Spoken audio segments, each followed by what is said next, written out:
Good afternoon. Welcome to our first episode from Made to be a Killer series, the series through which we return to one of the serial killers, where we try to understand how a human being who could be normal can turn into a serial killer. And our story tonight will take us to one of the most famous American states, or even the most famous one, where one of the biggest historical events that America ever knew happened: the killing of President Kennedy. It is the city of Dallas, which belongs to Texas. So fasten your seatbelts and let's dive in.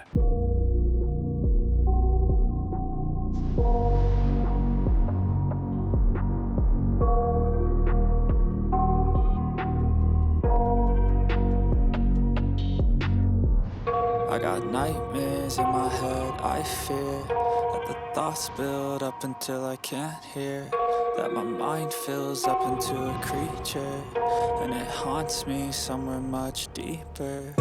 Anxiety, So our story for tonight will take us to Dallas. We are in the year of 1990, specifically December 13th. Mary Bright, a prostitute, her body will be found killed by gunfire. The police comes, thinking as usual that this is a new murder case added to the list of the usual crimes in the area. They came to carry her for autopsy. One member of the forensic medicine team calls the investigators to tell them that there is something strange they found in the body. "Go ahead," said the investigator. He will tell them that in the place of the eyes he found clothing buttons. "What did you say?" the investigator said. "Yes, the eyelids were in their natural place, but the eyes were removed from their roots, and instead, buttons were placed. In addition to that, the one who did this act actually amazed me, meaning we did not notice it except when we came to write the color of the eyes in the report, and we found that she had no eyes. She had buttons. The one who did this is very professional, so maybe he is a surgeon." The investigators were stunned when they saw the photos that the forensic department would send them. Really, no additional scratch was found. It was a very precise surgical operation. The eye removed, and in its place a clothing button was put, like coat buttons or jacket buttons. The research starts, and the initial data indicates that this man is a doctor or a surgeon, someone who has a relation to medicine, a great nurse, a professional.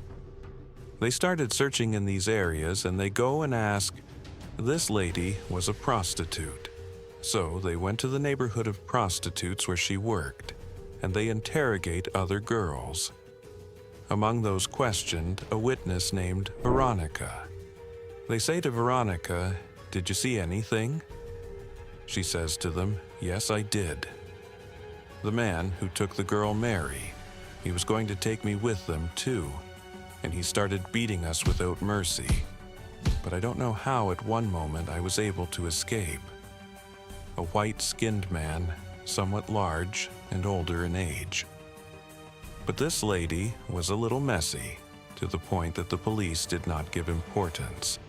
And they said if this was really the killer we are looking for, he would have taken her by force with him and done with her. And therefore, this testimony was not given any importance, and the police continued the search. A search that gave no result. 2 months later, February 1991, a new body is discovered, not far at all from the place of the first body, the same type of victim. A prostitute from the same neighborhood, killed by gunfire also. That's why the first thing the police did when they reached the crime scene, they turned the victim's head to see, with eyes or not. And they will find no eyes, there are buttons in the place of the eyes. Susan Peterson, another prostitute, eliminated in the same way, and the removal of her eyes done very precisely. At that time, the police had to inform the people about the existence of a serial killer.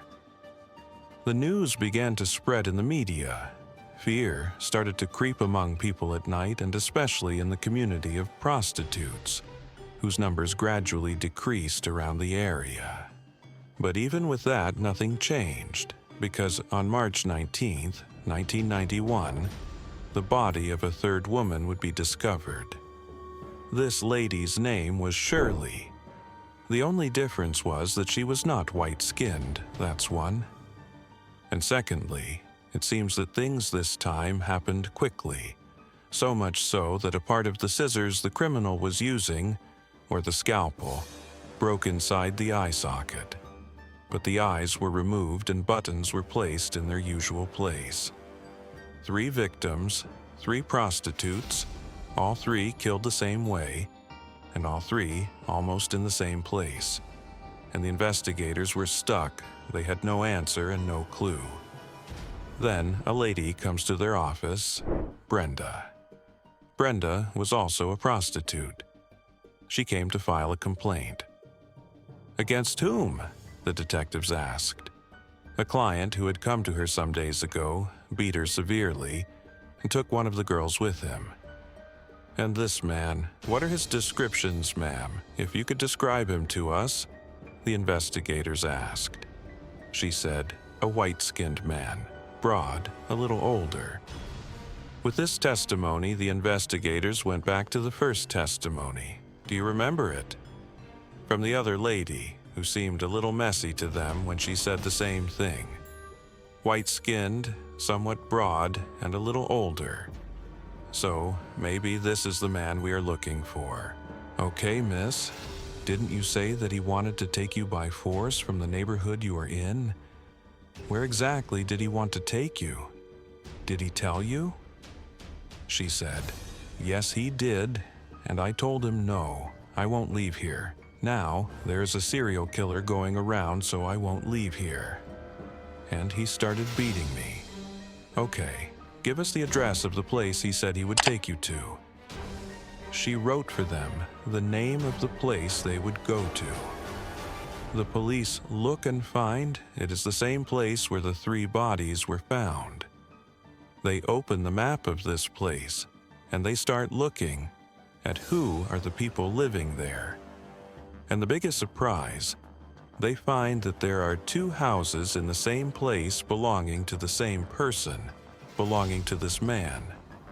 We are talking about Charles Albright, a man somewhat older, age 57, somewhat large and white-skinned. Could he be the sought-after man? They go down on him at his house. They find him at his place. He's surprised. They investigate him and find that he is a newspaper seller, a newspaper distributor, not as his main source of income because he does that work as a hobby. His main income comes from the 2 houses I mentioned to you, which he rents to people. So, when they went down on him, he considered himself an ordinary man selling newspapers, and he didn't understand exactly what the police came looking for at his place. This Charles Albright, when the police searched his company files, it appeared he is a father of 2, works as I told you as a newspaper seller and has 2 houses rented out and a house he lives in. Mr. Charles, do you often visit the prostitutes area? Me? No, Mr. Investigator, I spend the whole day next to my wife, or I go out at night. Because of my work, I go out at night to distribute the newspapers, and that's it. The police searched the house, searched and searched. They did not find anything until they stopped at the chimney of his house. Usually, if you have a real criminal, he will not leave the evidence of his crimes in the living room, for example. He must hide them. So, where will he hide them? Let's say, for example, in the chimney. They start searching and begin extracting. First, a group of weapons, maybe normal and natural. Then, they start finding and extracting a set of dissection instruments, a scalpel, scissors, razor, knife, and other tools. And they find mummified animals, a mummified snake, a mummified rabbit, a group of mummified animals. Mr. Charles, Can you tell us what is this that we found? That is my fondness, Mr. Investigator. I have been fond of since childhood with the taxidermy of animals. Okay, and also fond of putting buttons in the place of the animal's eyes? Yes, I put buttons in place of the eyes because there is no way to keep buying animal eyes. They are expensive, the eyes for mummified animals. So I put buttons instead. The police continue the search in his house and in his car. And in the car they will find strands of women's hair, so they will take them for analysis. And truly, the police technical report will cut doubt with certainty, because the hairs in his car will be Shirley's, the third victim. This man, who does not show any features of being a serial killer, is the one the police are looking for. He still denies, but the police searched his files and his history to understand his story exactly, and the story of the animals he mummified. So, was Charles Albright made to kill? Albright was born in 1933. Albright, in reality, is not his original surname because he was born from an unknown mother.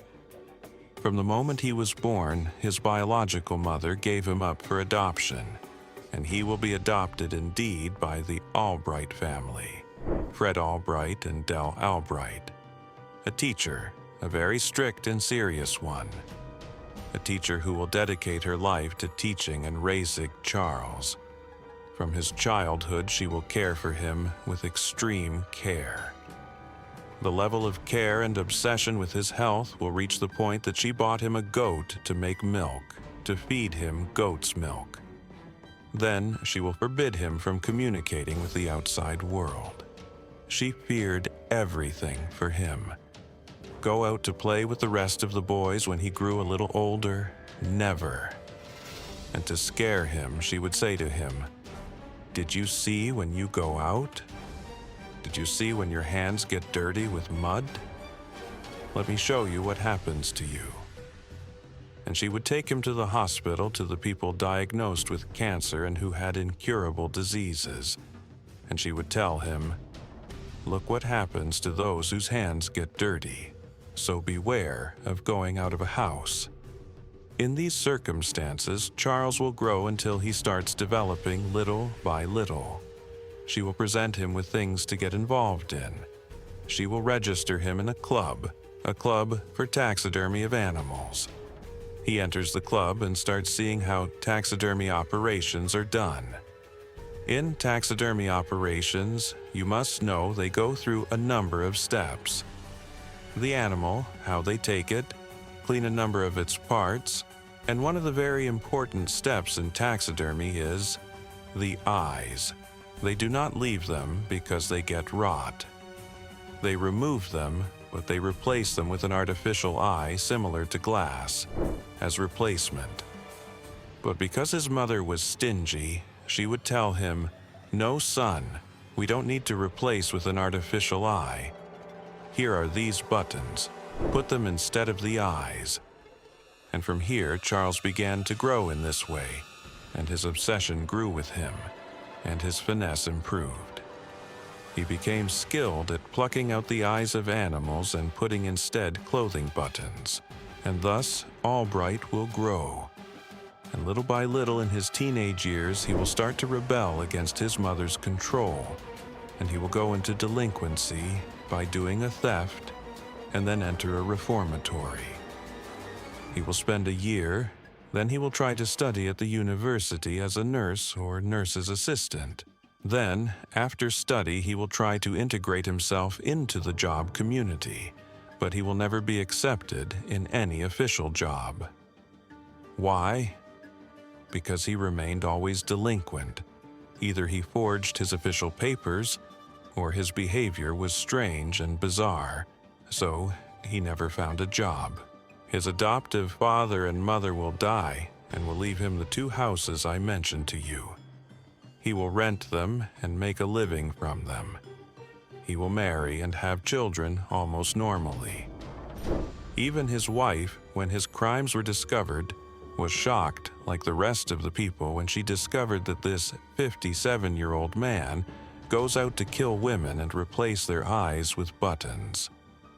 He would go out at night in his car under the pretext of going to get newspapers and distribute them to subscribers. He really would do that. He would distribute them. But on his way, he would also pass by the women, pick up one of them, and do to her what he did. Albright always denied these behaviors, and therefore, we do not know exactly why he did what he did, why he was exactly resentful towards prostitutes, why exactly he would pluck their eyes and put buttons instead. We do not know exactly why, but we certainly understood the roots of these behaviors that came from his childhood. But despite his continuous denial, on December 18, 1991, he will be sentenced to life imprisonment for the 3 murders attributed to him. Now, what do you think of this serial killer and the methods of killing and mutilating the bodies of his victims? Write me your thinkings in the comments below. Charles Albright's story reminds us of something chilling. Evil can hide behind the most ordinary smile. A man who looked normal, yet behind closed doors, he turned into the eyeball killer. It teaches us that danger doesn't always look like a monster. Sometimes, it looks like the neighbor next door. But our journey doesn't stop here. In our next episode, we'll see how an unexpected witness, one who could never be called to the stand, held the key to solving a brutal case. A witness with feathers. Yes, a parrot who repeated words no one expected. Words that exposed a murderer.